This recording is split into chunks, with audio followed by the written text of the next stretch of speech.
Olá, professores, olá, professoras. Vamos iniciar mais um ATPC de responsabilidade da Diretoria de Ensino de Santo André.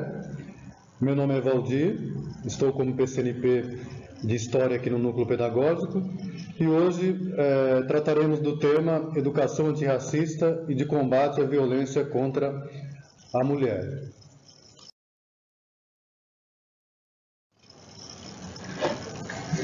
Vamos aos nossos objetivos. Promover uma educação antirracista, incentivar as práticas pedagógicas e otimizar ações nas unidades escolares com a utilização de materiais direcionados à temática proposta. Combater a violência contra mulheres. Apresentar o programa de enfrentamento da violência contra meninas e mulheres na Rede Estadual de Educação de São Paulo. Articular as questões sociais contemporâneas com as ações nas escolas. Bom, para início de conversa, eu estou trazendo aqui uma reflexão que essa autora nos coloca, falando sobre o sistema educacional brasileiro, né? Ela coloca que isso é de 1998, para a gente fazer uma comparação com os dias atuais. Então, ela coloca que dentro das unidades escolares a gente tem muitas práticas racistas, discriminatórias, preconceituosas, que isso está presente no cotidiano escolar, que prejudica o desenvolvimento emocional e cognitivo dos nossos adolescentes, afetando de forma significativa a aprendizagem dos estudantes. E eu queria trazer essa reflexão para vocês pensarem um pouco, né, sobre a nossa realidade educacional hoje, aliás, a nossa sociedade hoje, né? Então, a gente tem pesquisas, né? A gente tem uma realidade de preconceitos e discriminações em toda a sociedade e, obviamente, reflete dentro da unidade escolar. Então, como é que a gente lida com isso, né? E isso aqui é de 1998 e hoje, né? A gente, dentro da unidade escolar, vocês percebem alguma prática de racismo, discriminação e preconceito? Outra reflexão que eu acho importante também, nós, educadores e educadoras, até que ponto a gente está preparado ou não para quando essas situações de discriminação e preconceitos acontecerem, que atitude a gente toma? Para a gente pensar um pouco sobre isso. Então, a proposta nossa hoje é trazer alguns subsídios didáticos, pedagógicos, para que vocês tenham aí materiais para poder trabalhar esses temas dentro das unidades escolares. Esse vai ser o nosso desafio hoje, em 45 minutos, que a gente sabe que é curto, né? Outros autores aqui vão trazer também uma questão importante, que quando dentro da unidade escolar acontece a disseminação de ideologias e conceitos que desvalorizam principalmente o grupo do povo negro, né? Dentro do sistema educacional, essas crianças vão apresentar muitas dificuldades, né? De permanecer na escola. Muitos vão desistir, muitos vão ficar desestimulados, então eles vão ser prejudicados no seu processo de aprendizagem, né? Esses autores vão trazer essas questões que também são latentes aí e pertinentes na realidade de cada unidade escolar, né? Esses alunos que não se sentem aí representados muitas vezes, né? E terminam desistindo da escola. Aí crianças negras deixam a escola mais cedo ainda que crianças brancas, né?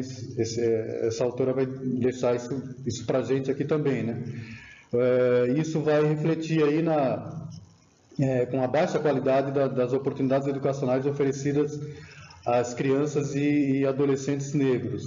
Então, é também um ponto de atenção para a gente pensar. Aqui, vocês já tiveram essa formação, inclusive a SEDUC já passou, o que é uma educação antirracista, né? E, acima de tudo, discutir essas relações de poder dentro da unidade escolar, né? Aqueles grupos que foram silenciados historicamente, né? Que esses grupos que são tratados de forma desigual, e valorizar a diversidade cultural, étnico-cultural de todos os povos que compõem aí a nação brasileira. E isso tudo, desenvolver esse trabalho de acordo com o projeto de vida dos alunos, né?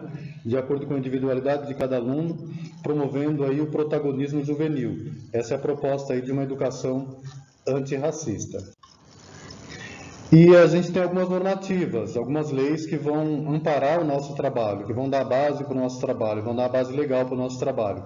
Tem um conjunto de legislações e diretrizes que estão colocadas aí, que são importantes a gente dar uma olhada, a gente se apropriar dessas legislações, principalmente essa Diretriz Curricular Nacional da Educação das Relações Étnico-Raciais. É um documento muito rico que vai embasar bastante didaticamente e pedagogicamente o nosso trabalho. Eu aconselho àqueles que não tiveram a oportunidade de ler que possam se apropriar. A gente vai deixar depois os links, vai encaminhar para a escola os links de todos esses materiais que a gente está trabalhando para que vocês possam consultar. A gente vai encaminhar para o coordenador, para a direção, para disseminar junto aos professores.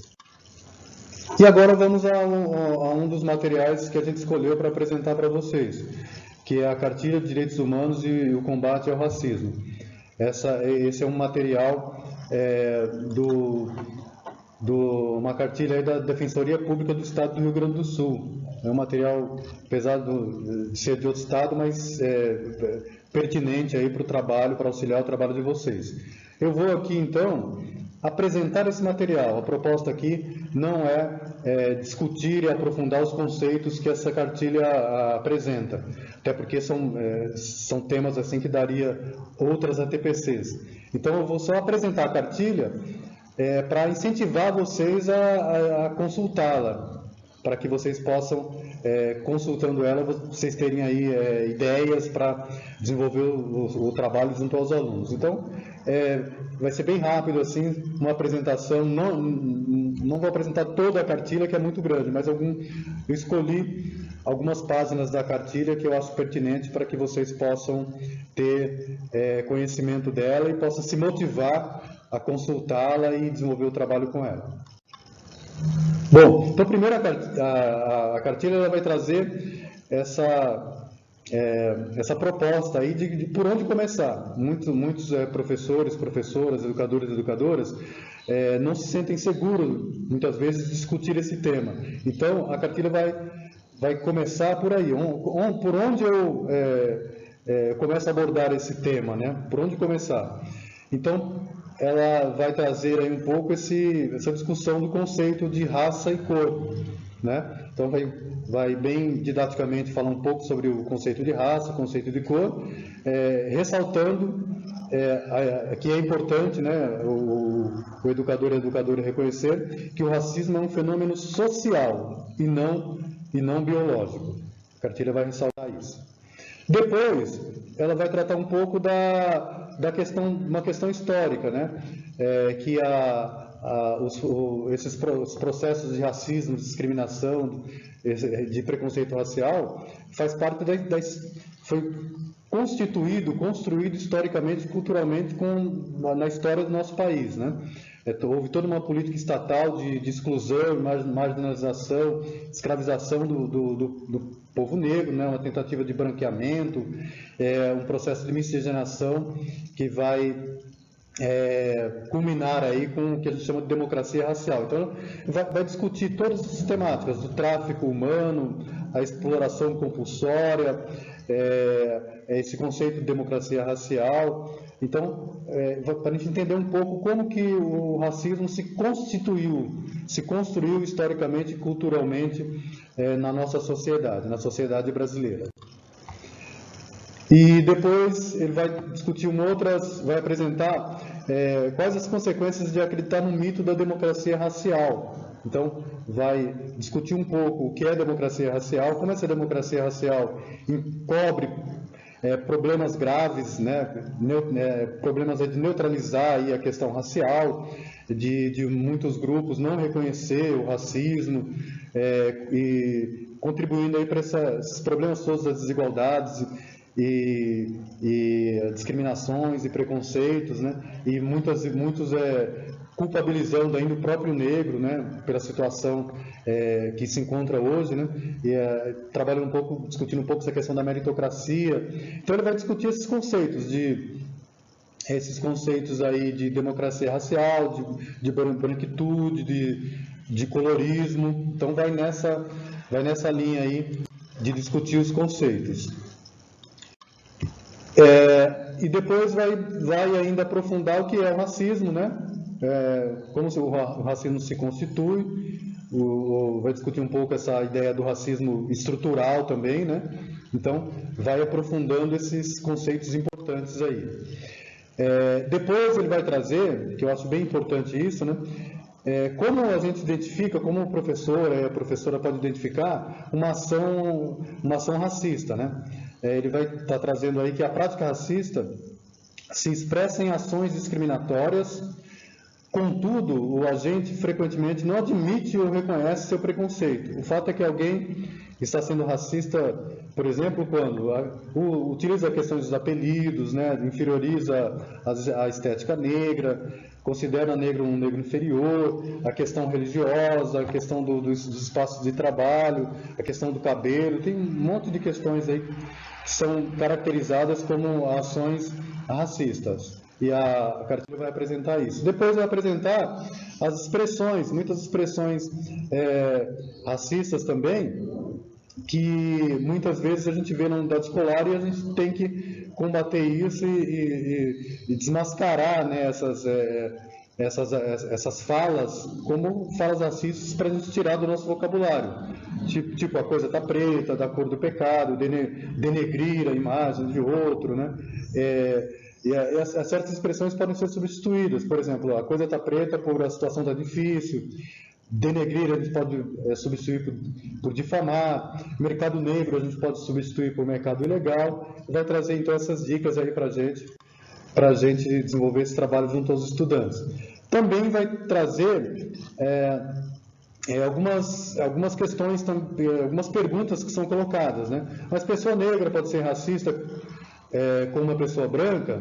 Não, negros não possuem poder institucional para serem racistas, pois a história teceu o contexto de supremacia branca, sobretudo vários séculos desse sistema escravagista.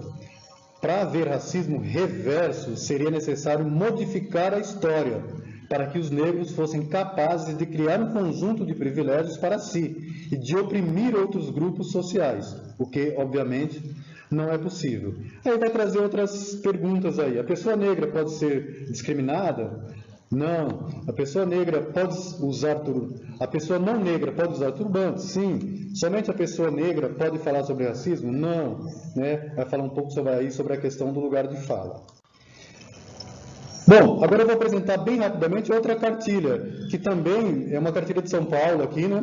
Que vai trazer aspectos legais e ações afirmativas. Ela vai trazer muita coisa que a outra cartilha já trouxe, né? Então eu vou passar bem rápido por ela, e é uma cartilha bem legal também, que é aqui do Estado de São Paulo, né? Que está nos documentos oficiais da Secretaria de Educação. Vou passar bem rápido por ela aqui. Aqui o sumário, né? Para vocês perceberem que ela vai tratar de diversos temas, né? É uma cartilha bem completa, bem didática, bem objetiva, sintética. Vai falar sobre ações afirmativas e jurídicas administrativas em São Paulo, em prol da comunidade negra e Estatuto da Igualdade Racial. Vai falar do tratamento legal da questão racial, todo o conjunto de legislações que a outra cartilha também trouxe. Vai trazer também alguns conceitos, né, da compreensão de termos e conceitos, conceito de raça, etnia, preconceito racial, discriminação racial ou étnico-racial, discriminação de cor, desigualdade racial, desigualdade de gênero e raça, população negra, racismo institucional, racismo estrutural, políticas públicas, ações afirmativas. Vai trazer todos esses conceitos. Vai falar um pouco da aplicação da lei estadual 14.187 de 2010, que criminaliza aí a discriminação racial. Então, quem comete ações aí discriminatórias podem ser processados criminalmente, né, um crime, e vai falar um pouco sobre isso essa cartilha. Vai falar também das práticas do cotidiano que indicam atos discriminatórios, que também a outra cartilha trouxe, né? vai falar do cuidado com o vocabulário, que também outra cartilha trouxe, bem bacana aí para vocês terem esses subsídios para trabalhar, né? Por exemplo, você pode substituir a palavra criado mudo, por exemplo, por mesa de cabeceira, lista negra você pode substituir por lista de restrições, cabelo ruim por cabelo crespo, afro, cacheado, dá várias dicas aí legais aí para o professor trabalhar junto aos estudantes na unidade escolar. E por último, eu vou deixar aqui uma dica aqui, vai deixar alguns locais aí para recebimento de denúncias, né? Caso o professor, a professora detecte alguma ação discriminatória, tanto com ele, com ela, ou com os estudantes, ou dentro da comunidade escolar, os espaços de denúncias que podem ser encaminhadas aí nesses processos discriminatórios. Então é isso, gente. Estou sendo bem sucinto, bem rápido, porque o nosso tempo é curto. Eu vou deixar agora a palavra para dar sequência aos nossos trabalhos aí. Vou passar para a nossa PCNP Maria, que vai continuar a TPC com vocês. Muito obrigado. Até a próxima.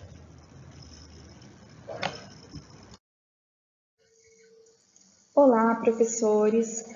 Como o professor Valdir me apresentou, eu sou a professora Maria e irei falar com vocês sobre violência contra a mulher.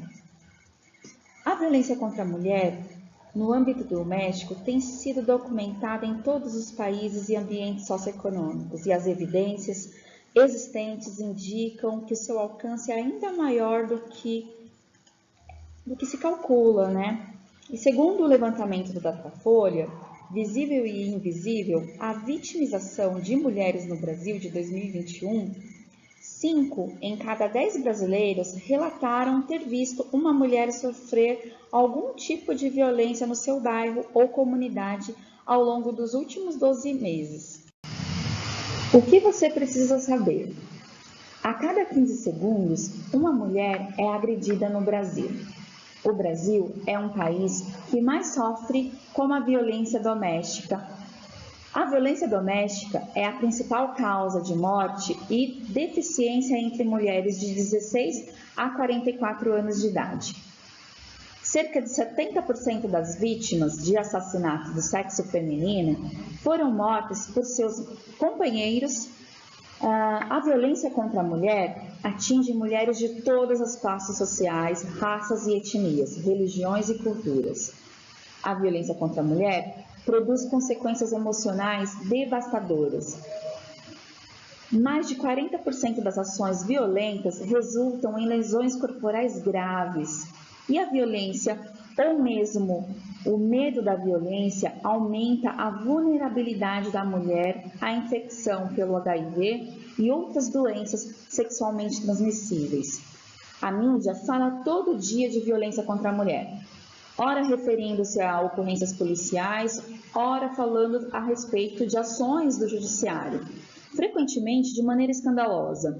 É um fenômeno antigo, que foi silenciado ao longo da história e passou a ser desvendado há menos de 20 anos. E nos últimos anos, a violência contra a mulher tem sido apresentada de maneira constante, em forma de denúncia.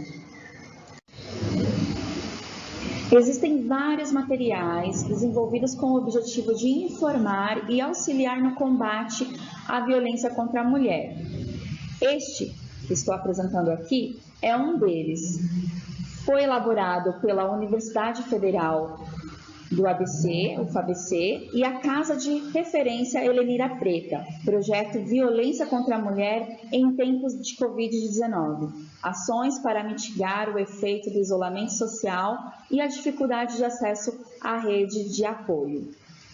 Chama-se Violência contra as Mulheres, Conhecer para Combater, e é um guia muito prático que pode servir para nós, professores, a utilizar em sala de aula também essa cartilha que traz esse tema de uma forma bem didática.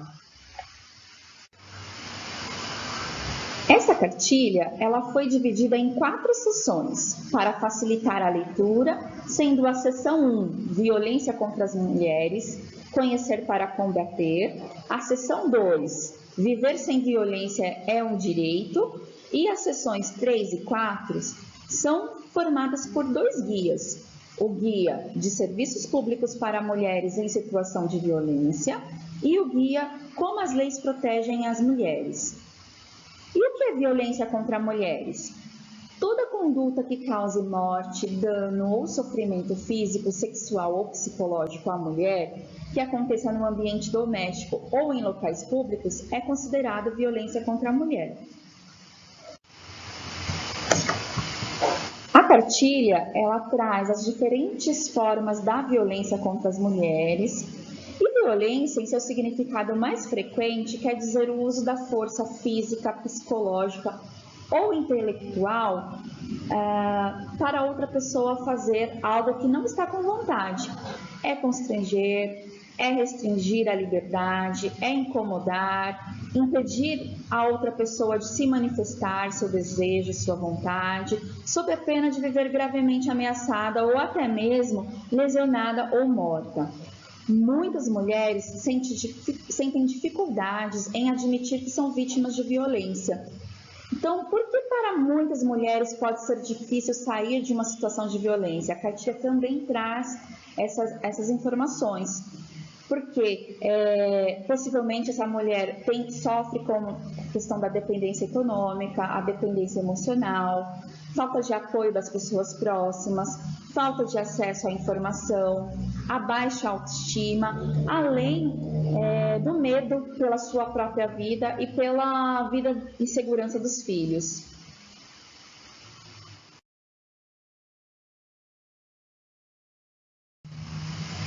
Não devemos julgar as mulheres que têm dificuldades para contar sobre a violência sofrida e também a dificuldade de denunciar a agressão. Devemos apoiá-la e ajudá-la a enfrentar a violência da qual ela é vítima. Por isso, devemos ficar atentos aos preconceitos e ao senso comum, que diz, em briga de marido e mulher, não se mete a colher. Devemos denunciar e conhecer as leis, como, por exemplo, a Lei número 11.340, conhecida como a Lei Maria da Penha, para apoiar, e acolher as mulheres que estão sofrendo violência, porque viver sem violência é um direito de todos, inclusive das mulheres. É um direito de toda mulher viver livre de qualquer tipo de violência e é dever do Estado garantir sua proteção. A cartilha também traz, na sua segunda seção, viver sem violência é um direito. Já o governo do Estado de São Paulo desenvolveu o programa de enfrentamento da violência contra meninas e mulheres na rede estadual de educação e elaborou uma cartilha para adolescentes, que apresenta o tema de forma didática e possibilita trazer esse tema para as aulas de toda a nossa rede para combater a violência contra as mulheres. O título dessa cartilha é Violência contra a Mulher Não é Normal. O link dessa cartilha está disponível juntamente com a descrição do vídeo, que foi entregue aí para o roteiro para os coordenadores. E também tem aqui o QR Code para que vocês acessem essa cartilha, que é muito interessante para trabalhar esse assunto em sala de aula, não só no mês de março, que é o mês da mulher, fugindo da pedagogia do evento, e trabalhando aí no cotidiano, diariamente em sala de aula. É importante trabalhar esse tema, que está aí nos noticiários, inclusive. Como que funciona essa cartilha? Ela funciona com 5 passos. Machismo, como isso me afeta, é o primeiro passo. Segundo passo, o que são as violências baseadas em gênero. Terceiro passo, como identificar um relacionamento abusivo e como ajudar alguém a sair dele. O quarto passo, como o machismo afeta os homens e o que eles podem fazer para enfrentar a violência contra meninas e mulheres. E o quinto passo, alguém está passando por uma violência. Como e onde buscar ajuda? A violência contra as mulheres pode ser entendida como violência de gênero. E a violência baseada em gênero acontece quando meninas e mulheres são vítimas de violência simplesmente por serem meninas ou mulheres. Por que na escola precisamos conversar sobre violência baseada em gênero? As violências de gênero afetam não só mulheres adultas, elas podem acontecer ainda na infância e na adolescência. Além disso, nessa fase da vida, meninas e meninos têm chances de mudar comportamentos e quebrar preconceitos, que se não combatidos e cuidados desde cedo, podem gerar violências. Por isso, precisamos conversar sobre esse tema na escola. A expressão violência de gênero foi trazida à tona pelo movimento feminista na década de 1970. Gêneros são papéis e expectativas que nossa sociedade tem sobre o que são comportamentos esperados do homem e da mulher. Enquanto o sexo tem como base características biológicas, o gênero é construído pela cultura. Assim, estereótipos de gênero são julgamentos sobre o que é esperado de meninos e o que é esperado de meninas, como nas frases: meninos jogam bola e meninas cuidam da casa.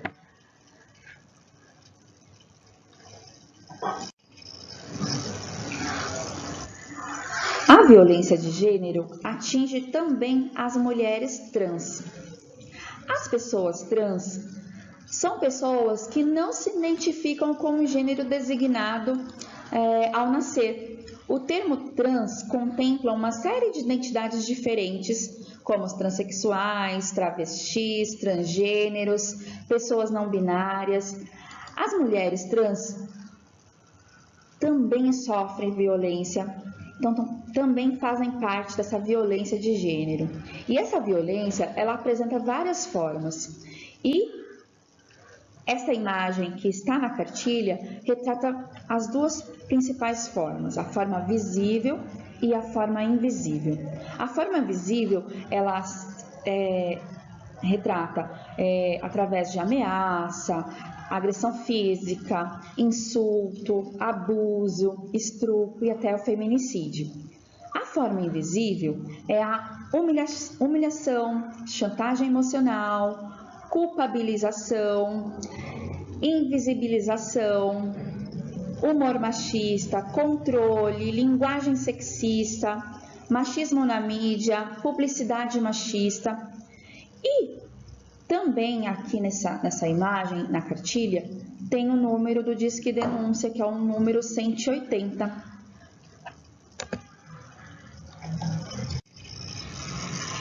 E o que dizem as leis sobre a violência de gênero? A cartilha também traz essa informação, com as leis tanto de importunação sexual, assédio sexual, divulgação de fotos íntimas e a lei também do estupro no artigo 213 do Código Penal, também retrata a lei de número 11.340, conhecida como Lei Maria da Penha. É importante ressaltar que a medida protetiva de urgência é um instrumento legal previsto na Lei Maria da Penha para proteger mulheres que estão sofrendo ameaças pelo agressor e precisam garantir seu afastamento. O artigo 38 da Lei Maria da Penha, ela diz que a medida protetiva serve para casos de mulheres em risco de vida e serve para proibir a aproximação física do agressor, da mulher e dos filhos. Importante saber que o pedido dessa medida protetiva de urgência, ela não é necessário ter um boletim de ocorrência registrado para pedir essa medida protetiva. E também todas as mulheres, inclusive as mulheres trans, têm direito a essas medidas protetivas de urgência. Além de testes e exercícios, a cartilha também possibilita informar onde denunciar casos de violência contra as mulheres. O destaque aqui é o número 180, que é um número gratuito, e a pessoa pode fazer uma denúncia anônima, né? No caso de violência contra as mulheres. E no caso de violência contra crianças e adolescentes, o destaque é o Disque 100. Essa cartilha é mais um material que poderá auxiliar os professores a trabalhar esse tema e abordar esse tema com os estudantes na escola. Eu agradeço Passo a palavra para o PCNP Vanderlei, que irá dar continuidade a esta TPC. Muito obrigada, até a próxima. Como nós vemos, caros professores, abordar e promover uma educação antirracista e ao combate à violência contra a mulher é de suma importância. Realizar ações culturais e mobilizar as comunidades escolares de forma continuada são algumas das ações propostas para compreender essa problemática e contribuir para que todas e todos possam atuar na promoção de vidas livres da violência. Então, não estamos falando aqui da pedagogia do evento, né?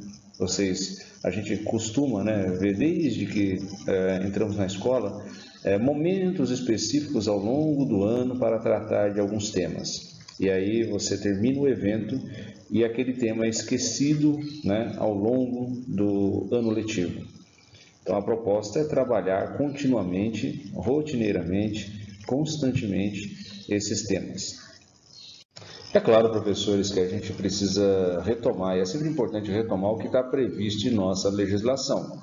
Antes mesmo de termos as alterações na LDB realizadas nesse século, com a Lei 10.369, lá de 2003, e a 11.645 de 2008, que prescreve que nos estabelecimentos de ensino fundamental e médio, seja público ou privado, torna-se obrigatório o estudo da história e da cultura afro-brasileira e indígena, e também, antes mesmo da Lei 14.164 do ano passado, que prescreve que os conteúdos relativos aos direitos humanos e a prevenção de todas as formas de violência, seja contra a criança, ao adolescente e a mulher, devem ser trabalhados nos currículos escolares. A gente já tinha prescrito aqui na Constituição Federal Brasileira, lá de 88, no artigo 227, o seguinte: é dever da família, da sociedade e do Estado assegurar à criança, ao adolescente e ao jovem, com absoluta prioridade, o direito à vida, à liberdade, à alimentação, à educação, ao lazer, à profissionalização, à cultura, à dignidade, ao respeito, à liberdade e à convivência familiar e comunitária, além, é claro, de colocá-los a salvo de toda forma de negligência, discriminação, exploração, violência, crueldade e opressão. É claro que quando nós falamos do combate, da prevenção de todas as formas de violência contra a criança, o adolescente, o jovem e a própria mulher, nós precisamos especificar, claro, alguns temas, nós precisamos nos aprofundar em alguns temas, porque alguns grupos na sociedade são, obviamente, mais violentados, mais excluídos, mais segregados do que outros. Então, a gente tem que ter um olhar mais atento para esses grupos. Então, a importância de se trabalhar os temas contemporâneos transversais, que já estão previstos na Base Nacional Comum Curricular, retomados aí pelo Currículo Paulista. Nesses temas aí, agrupados aí dentro dessas temáticas meio ambiente, economia, saúde, cidadania e civismo, multiculturalismo, cidadania e tecnologia. Desses aí, a gente vê lá em Cidadania e Civismo a prescrição de que se deve trabalhar a educação em direitos humanos. E no multiculturalismo, diversidade cultural, educação para a valorização do multiculturalismo nas matrizes históricas e culturais brasileiras. Então, professores, planejar as atividades escolares de forma interdisciplinar, abordando os temas contemporâneos transversais, possibilita uma educação para a vida em sociedade, permitindo o desenvolvimento de indivíduos autônomos, críticos e solidários, além de possibilitar aulas mais participativas, envolvendo os alunos em seu processo de aprendizagem. Mas o que é importante a gente trabalhar ao longo do ano, como trabalhar ao longo do ano, qual a importância desse trabalho que não deve seguir a pedagogia do evento? A pedagogia do evento que prescreve aí que um determinado dia, uma semana, você aborda um assunto, finalizou isso, você espera até o ano seguinte, no mesmo período, para abordar esse assunto novamente. Então, a educação antirracista não é feita por momentos, mas é um processo constante. E esse processo constante deve levar o aluno a fazer alguns questionamentos que vão fazer com que ele saia do senso comum e atinja um nível de senso crítico, ou mais crítico se ele já tiver desenvolvido isso razoavelmente. Vamos considerar, por exemplo, a questão do racismo. Vamos começar com a questão do racismo, que foi primeiramente apresentada pelo meu colega Valdir. Você tem uma particularidade no racismo no Brasil, quem é especialista, quem estuda, quem já faz esse tipo de pesquisa, percebe que há uma particularidade do racismo no Brasil que não aconteceu nos Estados Unidos ou na África do Sul, por exemplo, em que nos dois lugares, você tinha ali leis que segregavam, leis que separavam os direitos de negros e os direitos dos brancos. Obviamente que os direitos dos negros inferiores aos dos brancos. E no Brasil não precisamos, a partir da abolição da escravatura, lá em 13 de maio de 1888, não precisamos de uma legislação segregacionista. Não precisamos nos preocupar em proibir o acesso do negro a determinados ambientes, ainda que algumas práticas racistas permanecessem e as pessoas fossem impossibilitadas de acessar alguns ambientes pela postura racista dos indivíduos. Esses indivíduos não se baseavam em uma legislação segregacionista. Então, nosso racismo aqui, esse racismo estrutural, foi muito eficiente. Foi feito de tal maneira que, mesmo sem uma legislação, conseguimos afugentar os negros de determinados cargos, inclusive políticos, tomadas de decisões importantes, e a luta, não apenas pela abolição da escravatura, né, que aí prosseguiu por uma luta de igualdade racial, de plena democracia racial, continua, essa luta continua. Então aí os alunos precisariam ter contato com outras informações para desnaturalizar esse olhar. E aquilo que ele acha comum, natural, na verdade, né, a palavra certa, que ele acha natural, ver que não é tão natural assim, que seria uma convenção social, seria algo pertencente à nossa cultura, uma cultura que está embasada aí num racismo estrutural. E aí ele vai perceber questionamentos que podem levar o aluno a perceber que de fato não adianta ele não ser racista, ele tem que ser antirracista. Aliás, nós, enquanto professores, cidadãos, temos que assumir o antirracismo.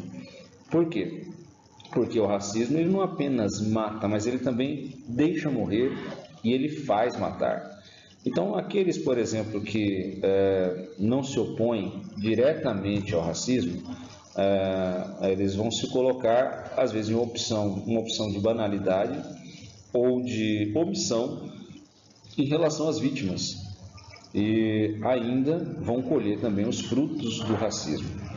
Então, o racismo, para continuar existindo, ele precisa de duas coisas, né, básicas.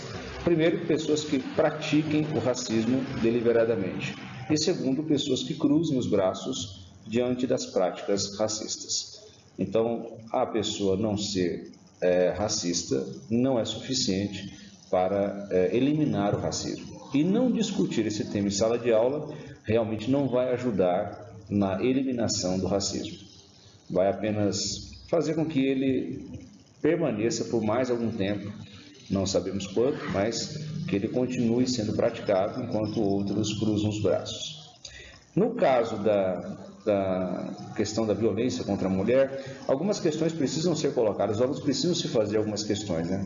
Por exemplo, quais são as semelhanças e diferenças entre homens e mulheres na atualidade? Será que essas semelhanças e diferenças, né, elas têm consequências práticas aí no que diz respeito aos papéis assumidos por eles na sociedade? Será que esses papéis que são assumidos por homens e mulheres sempre foram os mesmos? Então, pensando a mulher lá no século 17, 18, 19, 20, 21, a gente nota que esses papéis foram sempre os mesmos ou houve uma alteração nesses papéis? Será que é possível observar mudanças no decorrer da história em relação aos papéis sociais que homens e mulheres assumem? Então, essas questões precisam ser colocadas e os alunos ao longo do ano, por diversas estratégias, observando também o papel do negro ou da mulher na ciência, por exemplo, da comunidade indígena, que é o nosso foco, mas também da cultura, da ciência indígena. Então, como se valoriza o conhecimento desses outros povos importantes para a constituição da população brasileira, da história do Brasil. Então, ao longo do ano que a gente vai fazendo isso. Então, esperamos que vocês consigam, que a gente consiga, né, enquanto diretoria e escola, trabalhar mais constantemente esses temas e levar nossos alunos e todos aqueles que trabalham na escola a um senso mais crítico em relação à condição da mulher e do negro, pensando aqui no tema que nós estamos abordando, em nossa sociedade. Muito obrigado e até uma próxima.